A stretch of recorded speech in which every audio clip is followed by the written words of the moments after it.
I love winding up the Dave Gilmore fans. It's such a joy to behold, because I love to be able to stand outside the dynamic and see what's going on, and be able to poke a little bit of criticism at it. Now, the reason I'm at home is because I'm not very well and my voice is a little bit croaky and I don't feel 100%. But I thought I'll drag myself out of bed and I will do this Philosophy Sunday video because I've been thinking about this quite a lot and I thought it would make a really interesting video and might open people's minds up to the way that music actually is made and why the phrase "a good musician serves the song" is wrong. I truly believe it is a meaningless, silly statement, right? That you can build no idea of quality upon. You can judge music in no way whatsoever off it. It's just a meaningless statement. But it gets used a lot. And what's interesting, it doesn't get used a lot to justify what a musician has done. Bizarrely, even more strangely, it is used to justify low information music, right? So let's start with high information music and low information music, okay? So when you make a composition, you have a choice aesthetically of whether you want it to be simple or complex.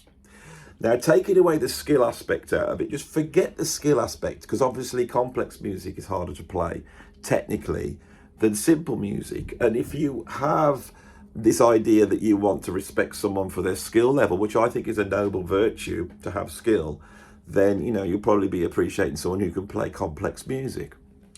But taking that out of the picture, there is low information music, very simple, and there's high information music. Now, low information music would be stuff that's in a major key, for example, which is a much more recognizable harmony to lock your ear on. It would be making very simple harmonic movements within that. The vocabulary of the notes would be quite straightforward. There'd be no stresses or strains in the harmony. It would all be very, very straightforward. The rhythms would be straightforward. They would be based on 4. They would not be very complex or jarring. And most importantly, the notes would pass in a very, very slow and digestible way. Now, if you think of the average sort of bell curve of musicians, there's people out there that are completely tone deaf and are not moved by music in any shape or form. And then there's people that have perfect rhythm and perfect pitch, and they can hear deeply into the music and are deeply emotionally affected by the music. And this would form like a bell curve, wouldn't it? With the people who are tone deaf here, and over here, the people that have got this ability to really go deep into the music. Now, in the middle will be this Goldilocks place, which is where you would put popular music. And by popular music, I don't just mean like Taylor Swift and Sabrina Carpenter. I also mean the Beatles and Pink Floyd, right? It's in the middle here, right? Now, it's not like a nursery rhyme or just a house techno beat banging over and over again. It's not like that. It has some harmony and it has some rhythms, but they are sort of average in their information. It's not low or it's not high. As you move to this way and go towards the people who have an ear for more complexity, right, you will then get less and less of people being able to appreciate that. Now, one of the things that impressed me many, many years ago was I bought a book on meditation, and it said that meditation to music was very good, especially if you had a musical ear. And I thought, well, I've got a musical ear because I've done music my whole life. And it said there's a lot of people that think if you go to meditate, you need to listen to sort of low information music, lots of drones, lots of modality, nothing stressing you out. And they said this is the complete opposite. That is music just to fill up the atmosphere and for your brain to go racing onto something else. It's background music. If you want to meditate through music, you would have to put very high information music on, put some headphones on, close your eyes and focus and concentrate. So this is what's very interesting when you listen to music. When you listen to music, you fire your intention at the music. So when somebody presents you with something you haven't heard before, you don't have to actually fire your intention at the music. You just recognize it and you go, I don't know what this is unknown, never heard it before. And you scan it for threats. And you also must scan it for safety, and safety for you will be that it sounds like something you already know. If it keeps coming back and the feedback keeps coming back that it sounds like something you know already, you might then fire your intention at it. Now, when you fire your intention at it, it means you're applying your concentration onto it, right? So it's like, imagine you're having a conversation with someone in a bar and everyone's talking around you, but your intention is focused on that person and you are focusing on their words. And if you can't quite hear it, you might watch their mouth, because their mouth gives you more information. You might really focus. Well, listening to music is like that. I've always found music very fascinating, and later on when I started to play music and then produce music and record music, the idea of sitting there and going, how much reverb do we want on this vocal, and just doing these incremental changes and listening and our attention completely focusing in right into the music was something that I find highly enjoyable. And so I think I have been born with a reasonable set of ears. I've got good relative pitch, and I wouldn't say I've got perfect pitch, but anyone who's watched the channel will know that I'm wallowing in the bottom. Playing from desktop 0 at 60s 8. Sorry about that, I've left my thing on over there. And I just had a message come through, it just notified me, because I'm at home. Oh, good. I'm not going to cut that out, I'm just going to keep going. Very rude though, it might happen again. And how can I incorporate that into the video? You can't, Andy, just keep going. You can't incorporate everything that goes wrong. You think everything that goes wrong you could incorporate into the video. Right, and I'm not well enough to go twisting my brain around stuff like that. The point is, as you can see, is that there's a skill and an ability to listen to high information music. And the further you go towards high information music, the less and less people will be able to appreciate what is going on. So if you like music in the middle, right, then you are probably just average in your ability to appreciate music. Now, this is something that people don't like pointed out at all. They do not like it pointed out whatsoever. They don't like the idea that they haven't got taste, because that's what they think it is, right? Now, the truth is, to counter what I'm saying, is if you put a great blues guitarist on, for example, you could say, well, that's relatively low information because they're only dealing with 5 notes. It's all diatonic. There's only 3 chords, if that. But when you start to focus on it, you will see that there's all sorts of scrapes and sound, and there's timbre, and there's timing, and there is actually all sorts of different complexity. And when we go towards some of the low information music, we can actually see that it's actually not low information music. And it depends which part of the music we're firing our attention at. So the lyrics of a song might be very, very intense and might require a lot of intention, whereas the music doesn't. There's an argument that Bob Dylan worked and became the most important songwriter of the last 60 years because when he emerged, his voice wasn't that great. And so he forced people to take him on, not as like a Frank Sinatra or a Tony Bennett, but as someone who was singing songs, and that the words were more important. And so high information and low information exists in all sorts of different places, right? But it is a thing, okay? And all of us know the difference of, well, I don't know whether this is true, but it seems like this would be true to me. I have levels in which the amount of concentration I give to a piece of music when I'm listening to it. If I was learning a drum part that was very difficult and I was listening to a piece of music, I'd have my eyes closed, I'd be focused so hard on it. But if I was listening to, say, some jazz that was pretty out there, I would still be focused, but not in the same way. So there are definitely different grades of listening. So it's not as black and white as just you've got no taste or you have got taste. But I think when you're critiquing music, it's good to point out where the high information exists, because I'm pretty sure that you cannot make a statement that art is great unless there is some aspect of high information, even if it's a conceptual idea that in the low information there is high information. People like Steve Reich that will make an hour-long piece of just pianos phasing against each other, so a simple riff which is just slowly moving over time, and it takes half an hour for it to go out of sync and then come back in sync again. There's a ton of high information there because you have to become aware of this slowly shifting shape that is moving from consonants to dissonance to constants over an hour, and that will require a feat of that will require a feat of focus. So have we got that established?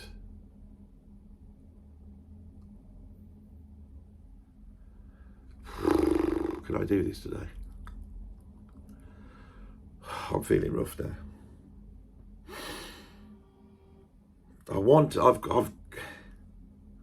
Right, I'm going to keep going. I'm starting to sweat. I don't feel well. I don't think there is. Oh, this ad got COVID. What did I do? Being a YouTuber is a weird thing because I want to keep up the content. I'm suffering today. And so I was determined to get one video just to get me one day ahead so that I might be able to catch up when I come out the other end. My usual abilities as a YouTuber, I can feel they're much weakened today. Much weakened. I'm getting messages coming through my phone. There's a lot of stuff going on in the background in my personal life. I'm trying to get this across to you right now. I've had sounds in the background. Now what's happening is that this stuff that's happening, usually when I'm doing a YouTube video, again, my attention is so focused that when something happens from outside, I can just take it. like a martial artist, I just bend with it and incorporate it in, but I can't do it today. I can't do it. It's just putting me off and I can't focus on what I'm saying. But again, I know that the first bit I've established well on this video. Should I keep going or not? I don't know. I am going to incorporate being ill into the video because that's what I like to do here. So I'm going to keep going, I think. So I do apologise for the the blank stares, the croaky voice and the sweaty forehead. Yeah. I think there's a strong argument that there has to be some sort of high information in there, transmitting something which is profound for a piece of art to be great art. And when you are defending an art as great, you have to point out and say that is where the high information is. So let's get back to Dave Gilmore. I know that if I go, he's not that good. What's happened is people have listened to Dave Gilmore and they've listened to all sorts of different music, and at some point they put Wish You Were Here on, and that has given them a profound experience, and they've probably put it on and listened to it and it's blown them away. Now the question is that because they are receiving high information from this in the same way as Mozart would be if he was listening to a piece of music with his like microscope brain of massive musical ability, or is it in fact that they have just found their peak? And for them, relatively, that experience they're getting is a very strong experience, but it's not as strong as you would get if you were, say, listening to John Coltrane. Now, this is the contentious bit. I believe it's not.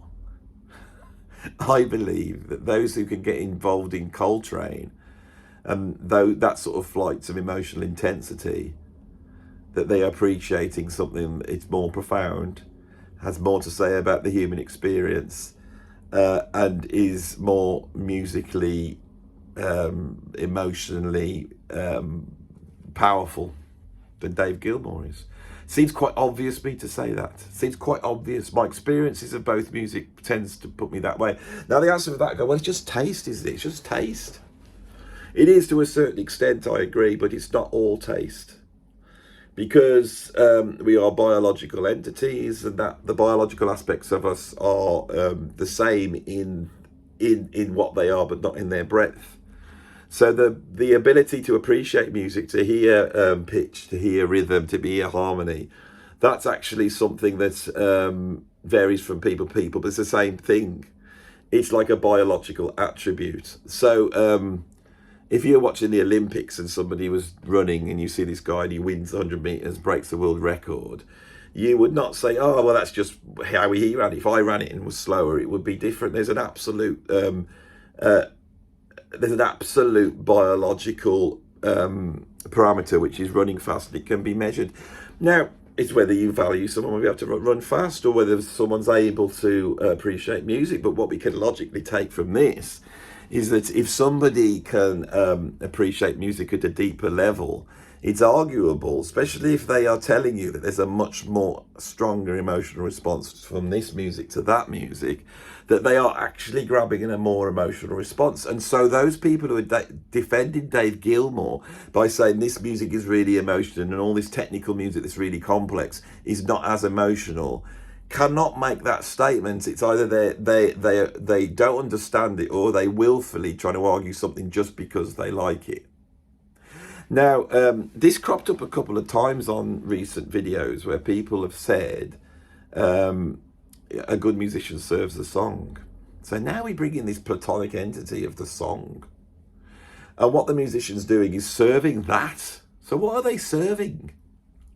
What are they actually serving? Are they serving the lyrics? Are they serving the vocal melody? What are they serving? What is a song? Now, I would argue that for most normal people who don't play instruments, aren't musical in that way, it's harder for them to identify with the voice of someone on an instrument. With drummers, I can pretty much recognise most drummers just by listening to them. I have an emotional response to drummers that is really deep. If Steve Gadd was on a record or Tony Williams was on a record, that completely changes the emotional characteristic of the record, exactly the same way as a singer would. But I can see for most normal people, when you talk to them, they'll say, oh, there's the vocal and the backing. And so they're hearing all the music in the background as one big thing. I understand that. But the ability, again, the argument that you can now go into the music and divide it up, and you can listen to the drums and see how the drums are listening to the bass, and then you can see how those two things are reacting to the lyrics of the tune, right? Then that is a deeper and more profound experience of music than those people who just go, I just want to hear someone saying something, and saying something very simple that's like a nursery rhyme, and just saying to me, or someone who is only focused on the vocal and is not allowed to take, is unable to take all these other things into account. So this idea of the song, I'm not too sure what the song is. Now, I have worked all my life in bands who were doing songs. It's been very rare that I've been able to play some out there jazz with no singing on. And even when I was playing in the prog bands, the proggers have songs. So I am now going to, now we've set up these two ideas underneath it all, I am going to now give you my opinion about what a song is and how a musician serves a song. In 2005, I did a clinic tour with the great Kenny Aronoff. And Kenny Aronoff is one of the biggest session drummers in music history. He's played with everyone from B.B. King to Leonard Bernstein to Avril Lavigne to John Cougar Mellencamp to John Bon Jovi. And you know his drumming. If you know Blaze of Glory by John Bon Jovi, that's Kenny drumming on it. If you know I Will Do Anything for Love by Meatloaf, that's Kenny drumming on it. So Kenny is paid to turn up and serve the song, isn't he? And I was on a clinic tour with him once, and I said to him, how do you make, a living doing session work? What's the key information? And he said to me, he goes, when you turn up on the session, he said, you sit down with the songwriter and you look at the lyrics, and then your drum part is dependent on the meaning of the song. Now, a drummer cannot play the fact that someone's driving down to Las Vegas, or their boyfriend's left them and they feel all alone, which doesn't matter because they're going to go out Saturday night and find another one. The drums can't tell you that. But what he says you do is you look at the lyrics and then you place that into a film like it's a script. And once you place it to the film, you say, well, what sort of film is this? Is this a cowboy film? Is this a horror film? Is it like a dystopian science fiction film? And once you have that idea, that starts to fix the emotional content of the music that you are creating for that, right? This is entirely true. Musicians will come up with parts that aren't reflecting the lyrics, but what they're reflecting is the emotional content of the tune. All right. Now, in no place in that discussion are we talking about low information or high information music or being simple, right? Because in a film, the film could be dark, it could be light, the cutting could be fast, it could be slow, it could be child friendly, it could be full of swearing and violence and blood and guts, it could be full of anything. There is no one ever says acting for the film, because the film dictates how the acting should be anyway. All right? So this idea that saying to serve the song justifies Dave Gilmore playing pretty slow guitar playing with a narrow range of notes on music which is relatively slow with not much harmonic movement and is pretty simple, and for me with my ears there's not enough to grasp onto. You know, it's like if I was like in the garden having a beer and just chatting, maybe Wish You Were Here could sit in the background and make a lovely backdrop to that evening, without a doubt. I think Dark Side of the Moon is better than Wish You Were Here. The reason is because there's more information in there. Musically, emotionally, there's more visceral noise. There's all grit and dirt. There's more anger, and also conceptually, it's I mean, Wish You Were Here, that's where the worth is. It's like Steely Dan. Wish You Were and Steely Dan, the music is pretty middle of the road. It's the lyrics that make it profound. But I'm pretty sure the people who stick Wish You Were Here on, hear that lyric and then it comes in, they don't care about the lyrics. It's not that bit that's moving them. It's the fact that they're into this music, which they kind of find quite soothing. And there is nothing wrong with that. But the idea that because you're feeling it makes it the best music in the world, right?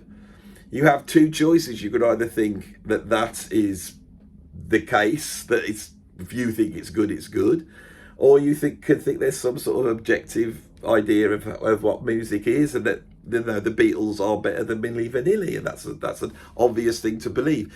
If you believe the form and you think it's beauty's in the eye of the beholder, this is the wrong channel for you. Because I do top tens and I try and put one thing against another. And I don't do that to come back with objective truth. I do that to try and pull some of this high information out of it. Because by applying that objectivity to music, when you apply it to art, it pulls this is the whole point of the channel, it pulls that high information out. The profoundness comes in. You start to see it. Right, so there's two types of song creation with a band. Let's ignore all the modern program music that when no one's working in that way. But in the old days, there was two ways. You've got a songwriter and a producer. They hire some session musicians. The session musicians are used to doing the job. Like Kenny and Randolph, they say, what's the film? This is the film. It's Goodfellas. Okay, do you want sort of a gangstery vibe in the background? Yeah, if you could do that on the drums.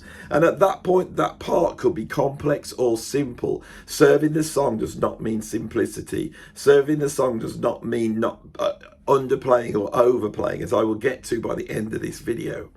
If you're in a band, however, that's more like being in a TV series or a soap opera, because some of the things are set and you're going to bring what you do to it.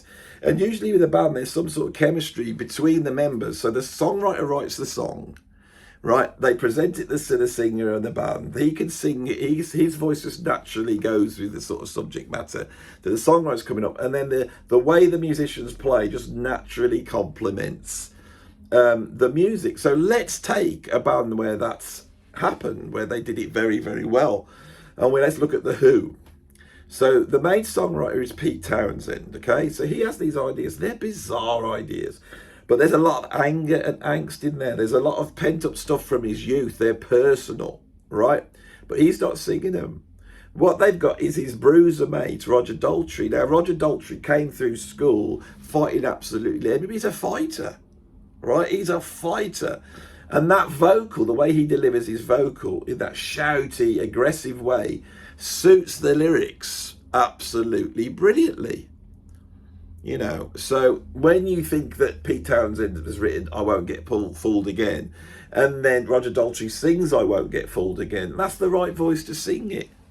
You know, if Roger Daltrey was singing Raindrops on Roses and Whiskers on Kittens, you know, brown copper kettles and warm woolen mittens, It wouldn't work. So bands are different, okay? Now, once the song's set, they go to the John Entwistle and Keith Moon to provide their parts. And Keith Moon, right, he takes the energy of the music and he plays all over it, right? How is he serving the song? He's serving the song because the way he plays fits in. It's like a magical mix.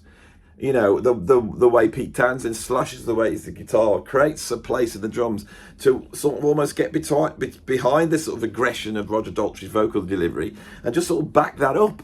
He's playing almost like a free jazz drummer because he's not playing time as such. He's playing waves of energy.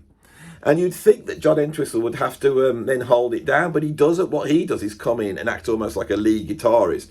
And it's Pete Townsend that's holding it down. But what he's holding down is a frothy mix of madness. So he just slashes chords through it, It's absolute genius.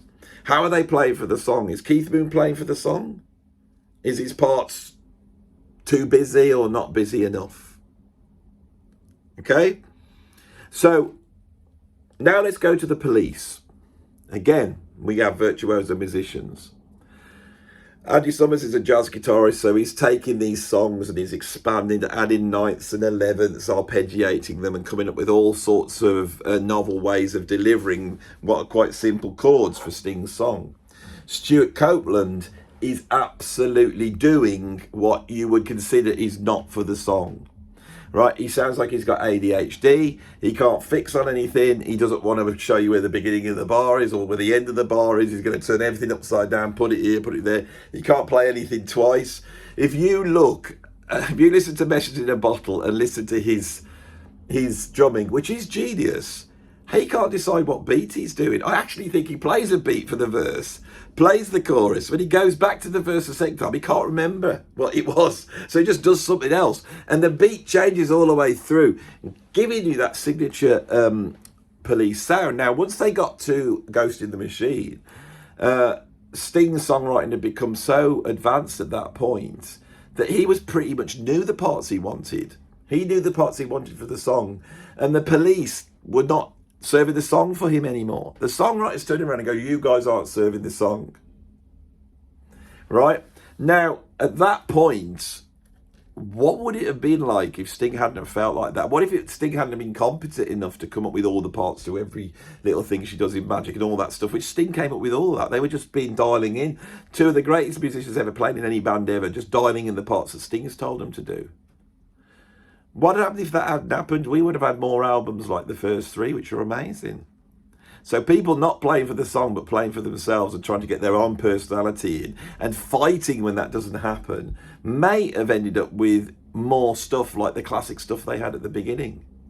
Because the truth is that when you walk into a room and you start playing, whatever you are doing is playing for the song, whatever you are doing. And the only way to judge whether it is right or not is to apply some idea of objective music listening to it. It's that intention and going, that sounds really cool, right? Now, the way they do that in the music industry, because the musicians can't do it, is they have producers, okay? So session musicians are very good at doing this serving the song thing. They will come in, they won't play too much, they won't play too little, blah, blah, blah. They'll do all that because that's how they earn their money.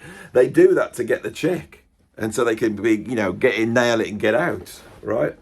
That doesn't always create the most interesting music. Session musicians have a reputation for being a bit bland. Even when it's Steve Gadd coming up with the drum part to 50 Ways to Leave Your Lover, which is in work of genius. And we could argue whether he was playing for the song at that point. What if you step back, you'll see this is meaningless. Saying serving the song or playing for the song is absolutely meaningless. Paul Simon walked into that studio that day and Steve Gadd was not serving the song. He was warming up with a military drum pattern, right? He's there doing that. Paul Simon goes, I really like that. And then takes his song that he'd written, which was going to go to number one because of the chorus, and goes, I'm going to stick that at the beginning of my song. And Steve Gadd didn't turn around then and say, yeah, then I'll play for the song. It's meaningless. What you want this at the beginning? Yeah. So what shall we do on the chorus? I could do some disco beat. That seems what everyone's into at the moment. What, like this? And then you got the drum part to that. Right? They are serving the song, but the idea that it's some sort of noble virtue of going, I won't do that fill because it's fast. I won't do this thing because it's too technical. It's not the case. The song has a life of its own, and it's not in anyone's control, and it develops in a certain way. And if somebody was to be sat in a studio going, I'm going to now play for the song, they may and they would discount certain choices that are beyond their control. It would stop them from offering something that's where the songwriter go, I love that, I want that. Right? Because the songwriter has an idea of what the story is. So let's have another example. Jaco Pastorius playing with Joni Mitchell. Jaco on Hejira.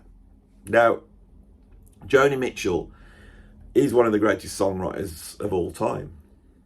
Now, her songs are complex, which is why she's so great. It's high information. She rarely uses like diatonic chords. You never get major and minor. She tends to suss the chords a lot. She uses a lot of altered tuning. And in sussing the chords, the harmonic framework that she provides for a song is actually, it's ephemeral. She doesn't deal with normal cadences, right?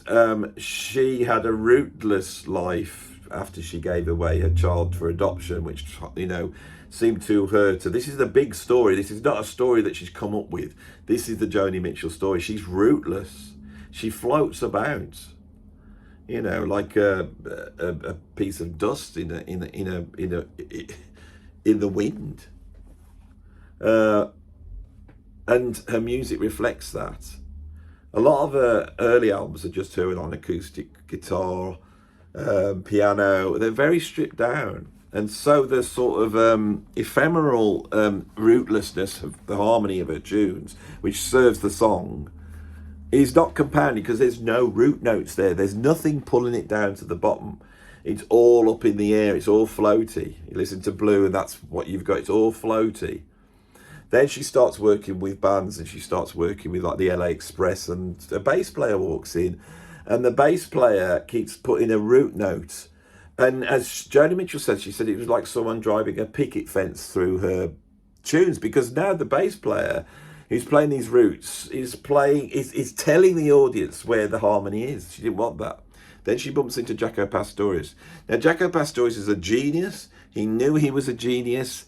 He had emotional problems, which meant he could be very, I would say, selfish, self-centered. Maybe you could describe it as being too confident in his own abilities. He seems to have made many proclamations to many people of his greatness, and he was great. And so he walks in and he starts doing his Jaco thing. Now, was he playing for the song, or was he doing his Jaco thing, which was just almost solo through them, coming into the upper register? Now, his great hero was Scott LaFaro. Now, Scott LaFaro is the bass player with Bill Evans, has tragically died very, very young, like in his early 20s. But on a few albums with Bill Evans, he changed the nature of the bass, because he kept just leaving that range and going up into this high range and almost acting like another voice, but then being able to go down and do a bass player's role, but also tricking you of thinking, well, that major chord sounding minor because they changed the root. Jaco's doing all that, but I think he's doing that because that's what Jaco does. And when Joni Mitchell came across it, she was able to go, that is what I wanted. So there is an unconscious, there is non-thinking reaction that people have when they're in that situation. This is how musicians work. And musicians will work in a certain way and they respond. Okay? So, this idea that it needs to serve the song, doesn't the song need to serve the music? Most rock music, where you have it based around a groove and a riff, right? Led Zeppelin songs and stuff like that, the vocal really needs to set into the background. You need someone with personality like Robert Plant who could scream and shout and yelp and react. But in terms of the song, you know, someone going, oh, baby, baby, do you like it? Is that a song? Where is the song? Okay, so there's not just a song, there's not just a type of song, there's all sorts of different types of songs that require all sorts of different musical approaches. And this is the big one. Sometimes the aesthetic quality of the song requires you to play lots and lots of notes or play in a complex way. If you listen to something like Rush, Tom Sawyer, which was a big hit. Now, yes, this isn't Pierre Boulez or something of that complexity.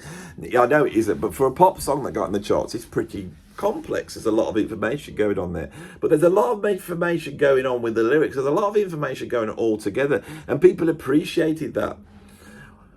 When people say that you need to play for the song, I don't use that terminology. I use the terminology of following the path of least resistance. So you will have to play fast. You will want to play fast. You will want to show off your skills. All these things are contained in the vast, wide beauty of music. You will want to create music at some points that only certain people can appreciate, because most people can't concentrate hard enough to get into what you're doing. The detail is traveling too fast. But you can't not do that, because there are people out there that want to listen to music like that and enjoy that. Right? So high information music is not bad. And I promise you, those of you who came on and said, I'm not interested in Alan Holdsworth, it's just scale practice, right? The thing you have to take on board is, I've listened to Dave Gilmore, I've listened to B.B. King, I've listened to all these guitar players. The one that has given me the most emotional experience, the biggest, heaviest experience emotionally on the guitar, is Alan Holdsworth. I get a massive response to B.B. King. I get a response to Dave Gilmore. It's very beautiful. It's very balanced. It's very nice. But Holdsworth is expressing something deep. And he almost sounds like he's connected to the source of everything, that his music goes straight directly up to God. That's what it sounds like to me. It goes directly to the source. He's able to open the door and connect directly. And when you open that door, you know, I did an album once called Beauty is the Beginning of Terror. And it was this idea that if you ever saw an angel, right, to see such beauty would actually rip your face off. To be able to hear the language of God or hear the language of the universe would be so powerful an experience that we can't actually experience it. It's too much. Holdsworth is the closest I can think to someone opening that door. That's the emotional intensity to me. So if you're not here, if you're just hearing a lot of notes, it's most likely that it's like somebody who's colourblind looking at a load of colours and going, well, it just looks like a massive big greedy grey to me. You're not hearing it.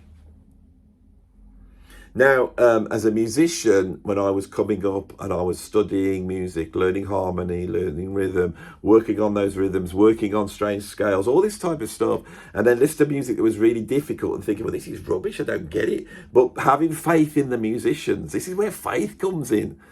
I would put on certain albums that were avant-garde or to be out there, and I would have the headphones on, going, I don't get this, but I'm working on what I'm doing, and then suddenly it was like something was revealed, and I'm in this new world, and the feelings I'm getting are new, and it took a while to get to that point.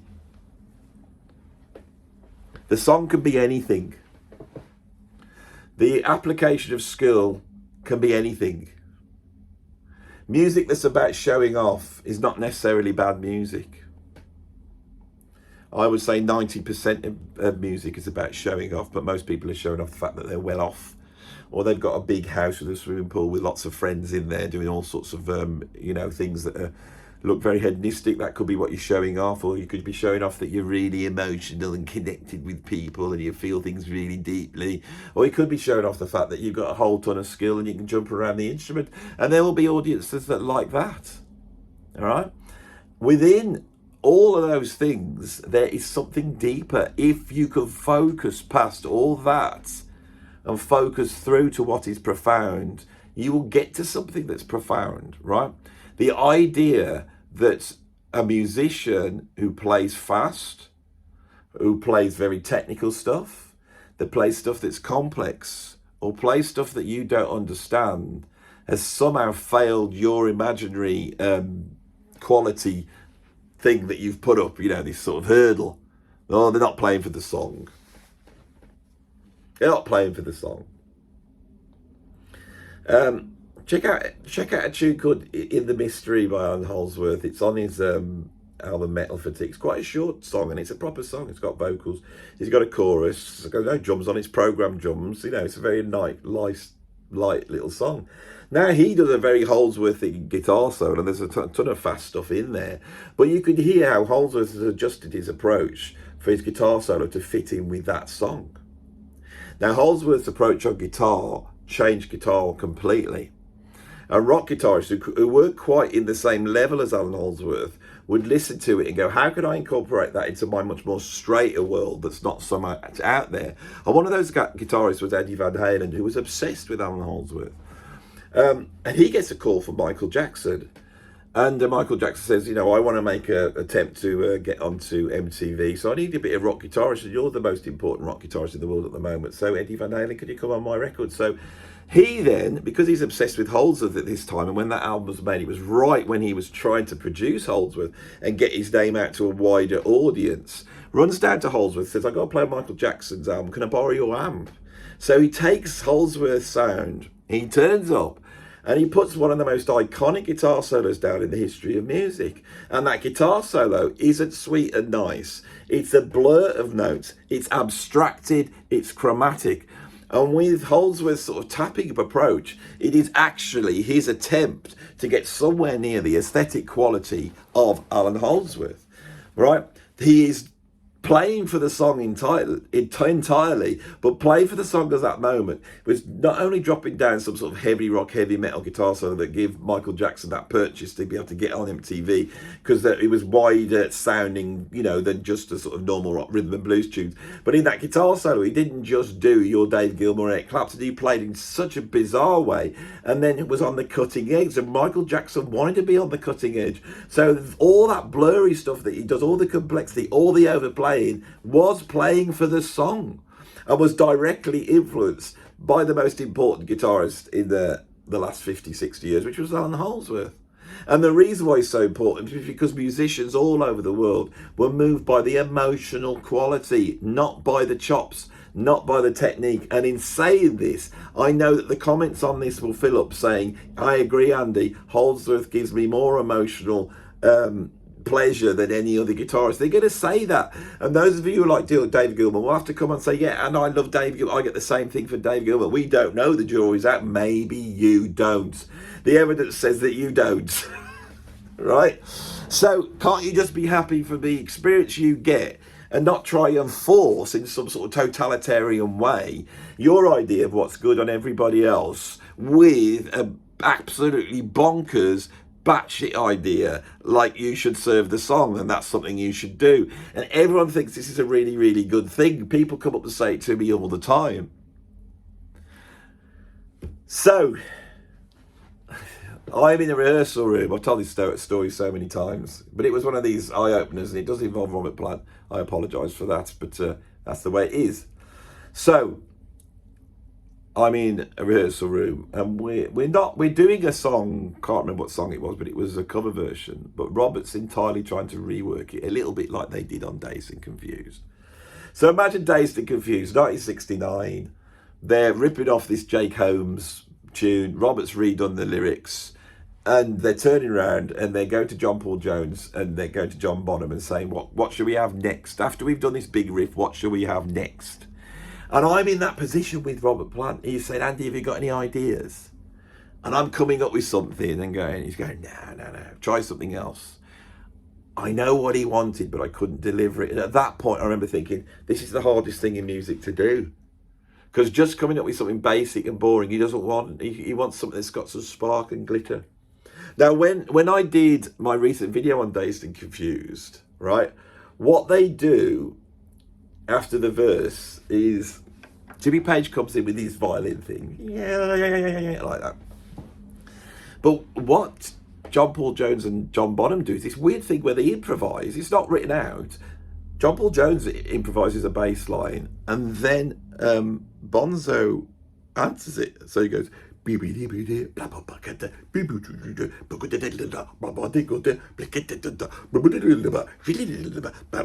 And within this context, they have to weave sort of a sort of new type of virtuosity in a rock band is coming out of this, and that's a genius moment. Now, is Bonham and John Paul Jones playing for the song at that point? Well, there's no song. What are they playing for? They're playing for the feeling. Right? Now, all of my life, in every situation, I have always played to the feeling. Every single time. I don't know how you would do anything else. Yes, sure, there's people that are all intellectual and they work their parts out and they play them like it's a classical piece of music. I can't do that. But a band that does that is Pink Floyd. Every single note of that is worked out. Gilmore works out those solos, creates them, and he records them. Sometimes on the wall, he didn't have any inspiration. So he hired Lee Ritner, a jazz fusion guitarist, to come up with ideas so he could copy them and play them, because he was bereft of ideas. I don't play like that. Right? Led Zeppelin don't play like that. And that's genius at that moment when John Paul Jones, they're doing that continually all the way through the album. And to get there, you don't get there by playing for the song. It's not playing for the song.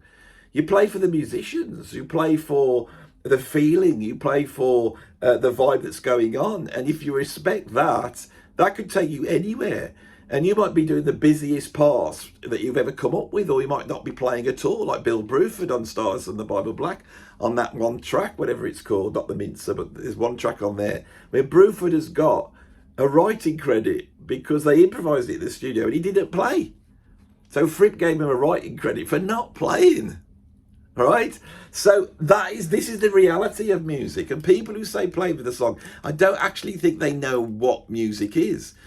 Obviously, most people who just use it, and they use it in meaning that don't do something that sticks out, that's rubbish. They're basically saying that. I agree with that wholehearted. But the whole idea that Alan Holdsworth's doing that, or John Coltrane's doing that, there is no successful musician in history that's done that. Even these bands like Dream Theater that play millions and millions of notes, there's nothing sticking out. There's nothing superfluous to the very complex piece of music that they're writing. That's their aesthetic statement. There is no such thing as serving the song, except for what musicians do anyway. Right? And if you were to try and put some confines on that in the way that you are, it wouldn't work. But of course, people who are saying that is just to justify, I believe, the fact that they have a sneaking suspicion that they aren't quite up to the job of listening to much more complex music. So they cover it up with this, and it sort of justifies it. So they can act like a teenager and stand there going, I think Dave Gilmore's amazing, he's the best guitarist in the world. Because they have to have him being the best. Right? It's not enough to go Pink Floyd are a great band and they made a great album. They're not the best players in the world. They're not the best songwriters in the world, but everything came together there. And you know why? Because everybody was playing for each other. Everyone was going for the moment. Everyone was listening. Everyone was trying to get that feeling. And they captured a feeling. It's all about capturing a feeling. And people like Mozart, who were the best at doing this, they could capture a feeling with a lot of notes. As the king famously told him, doesn't he? Well, at least he does in Amadeus when he says, this is quite good, but we think there's too many notes. And Mozart faced it, I face it. I have always been interested in high information music. I've always been interested in music that's very fast. When I first got a DAW, I would program the fastest music I could. I love the detail. I love the feeling of being on a roller coaster. I love the excitement. I've done a ton of work to play as fast as I possibly can on the guitar and on the drums. And when I was younger, I got to do clinics because I was so fast around the drums. It was nothing more than the speed I was playing at. And the reason why I could play so fast is because aesthetically, I was drawn to it. And I wanted to express it, and I felt it was a way of almost breaking out into the fourth dimension. And I felt that when I was playing fast, my breathing acted in a certain way. My body was connected directly with the situation I was in, and it created something that went beyond rhythm. It's a very hard thing to describe. I had no interest in just playing complex metal and just playing blast beats very fast. That wasn't what I was interested in. It was almost like busting music out into 4, 5, 6 dimensions. That's why I got interested in playing the music fast, and it was all about energy. I summoned up some energy for this one, and I know I'm nearing the end. And like a marathon runner seeing the end of the line, as I've seen it, I've now just caved, and I do not feel well at all. I hate this. You've got me right in the beginning of this one. But a couple of days ago, why am I falling asleep all the time? Well, my mouth tastes funny, I'm thirsty, you know, I've had all that, thinking, what the hell's wrong, you know, I'm falling asleep. Last night, I went and got an orange juice, bottle of orange juice, because I felt I needed orange juice. And I was watching the film, I was drinking the orange juice, and I must have fallen asleep like that in mid-drink. And after about an hour, because I looked at the timestamp on the film where I'd fallen asleep, where I woke up, after an hour, I must have then slightly moved and started to pour the orange juice down me in my sleep. At that point, I was in some, you know, dream, which then suddenly rapidly changed. So I'd fallen into a waterfall, or I was trapped down in the toilet and they'd flushed the chain, or something like that. You know, when you dream suddenly, and I woke up very strange. I go, where am I? What the hell's going on? You know, yeah, that was the beginning of it. And now I don't feel well at all. I managed to squeeze a video out. So I've got enough videos to get up to Sunday now, which hopefully I'll feel a little bit better and I can blast out. But I was ahead of the game. I'm not now. This is the joy of YouTubing. Thanks for watching this video, Philosophy Sunday one. I'm sorry that, well, it is what it is, isn't it? Not very well. How'd it go? I'm at home. I really don't feel good now. It's taking it out of me, this has. There's an energy expenditure on these things. I don't know what it is. I'm done. I ain't going to even say all the stuff at the end. I'm just stopping now.